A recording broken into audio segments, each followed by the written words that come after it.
A lot of these farms, they don't make a lot of money, but it's a way of life, and they love their way of life, and they love that dirt. That dirt is the most beautiful thing they've ever seen. They love it. I mean, they're farmers. They love doing it. They don't know how to do anything else, but they don't want to do anything else. Keep these comments from Trump in mind as we take a look at how his isolationist trade and tariffs policies are impacting some American farmers. You ever think when you voted for President Trump that things were going to cost you more and you were going to lose money?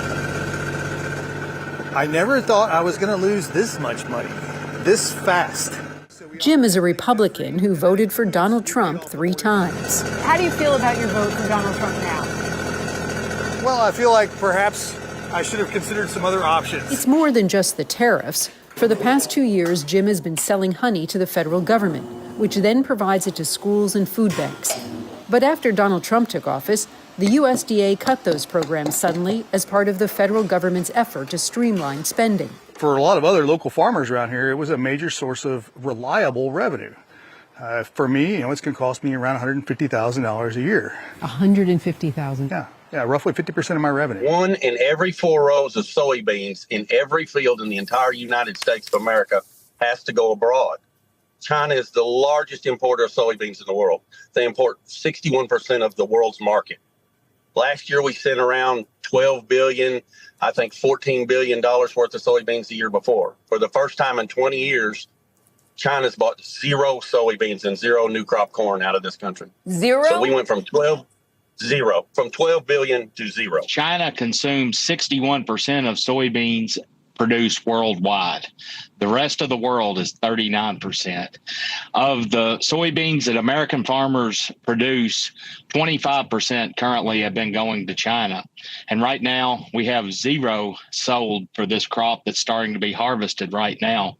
So it's a 5-alarm fire for our industry that 25% of our total sales is currently missing. The American soybean farmers and their families are suffering. There's 500,000 of us that produce soybeans, and we desperately need markets, and we need opportunity, and we need a level playing field so we can compete, because we grow a great product, but we have to be price competitive as well.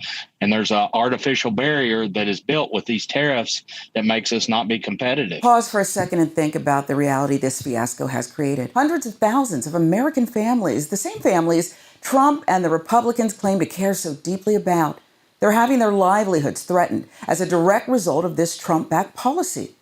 And here's where we keep our focus. Don't aim your anger at the farm workers on the margins trying to survive. The real accountability belongs with the already wealthy farm owners and the party apparatus using the entire industry as a political prop.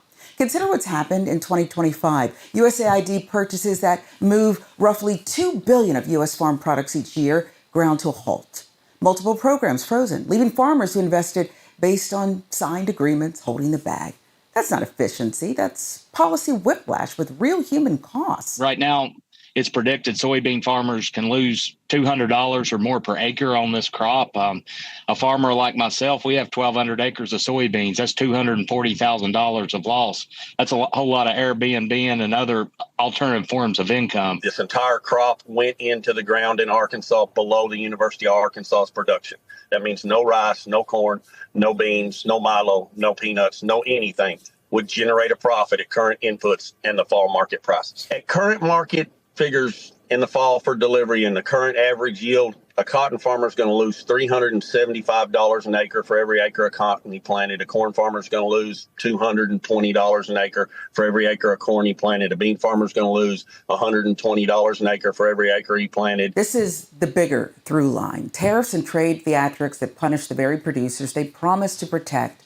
Farmers and AG economists warn soybean tariffs raise input costs from equipment to fertilizer, trigger retaliation abroad, erase key export markets, especially for soybeans. In fact, farm leaders say retaliatory measures have made U.S. soy uncompetitive against Brazil, with major buyers shifting away. Some describe it as a 5-alarm fire, as a quarter of historical sales vanish, prices running 20% higher. That's how you get crops to the field and no buyers at harvest. It's not complicated. If you build tariff walls, you shrink markets, you shift the pain to the families who cannot absorb this. Fertilizer, fungicides, pesticides, seed, all the other things that go into commodities farming, those prices are at an all-time high. and then the price of the commodities themselves are at an all-time low. We don't just feed the United States, we feed the world. So farmers have always very heavily relied on the international sales presence to keep things driving from a financial perspective in rural America. $66 billion is very welcome. That will help. But these other economic factors are still going against them. And while the support in the Big Beautiful Bill is welcome, that doesn't necessarily address those longer term issues. A USDA study found that over 2/3 of crop workers are foreign born. This same study found that 42% of crop workers do not have proper work authorization. But collecting reliable data for the industry as a whole is challenging. There's generally a shortage of farm labor, which is the reason why you have a lot of these undocumented workers working on American farms. The administration contends that there are enough workers, native-born workers, to take their place.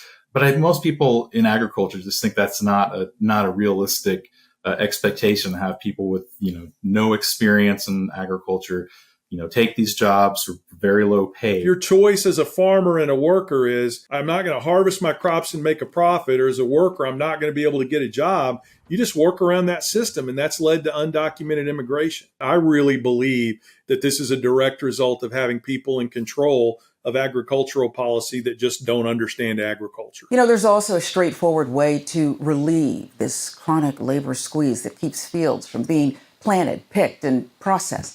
Just fix immigration. A modernized pathway that lets longtime farm workers earn legal status and ultimately citizenship would stabilize crews. It would protect workers from exploitation and bring more people fully into the tax base, state and federal, just like any other workforce. Analysts tracking 2025's downturn note steep drops in agricultural labor. At the same time, tariffs and lost markets bite. Without people, cows don't get milked, crops don't get harvested. Smart immigration reform is not charity. It's essential infrastructure for American agriculture. When people tell you, as farmers, we were lied to, that is absolutely not the case. We all knew what was coming. I thought we all knew this was the bargain we were driving. So when people come up and say now, oh, we were lied to. By what, your own eyes? You didn't notice last time he did this? What do you mean you were lied to? To genuinely think you were lied to. I think at this point you had to have wanted to be lied to.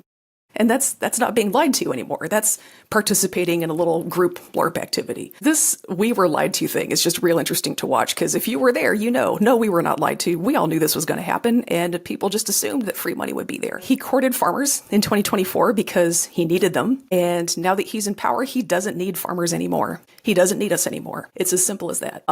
This is a guy who got kind of famous for stiffing his contractors. He doesn't need us anymore. So here's where I land after hearing from growers and advocates like Sarah Tabor. Not everyone wearing a Carhartt is working class. Farm owners' interests don't always align with farm workers. Critics argue the current playbook prioritizes the largest and most capitalized operations, those best positioned to weather tariff shocks, pocket deregulation, lobby for carve-outs.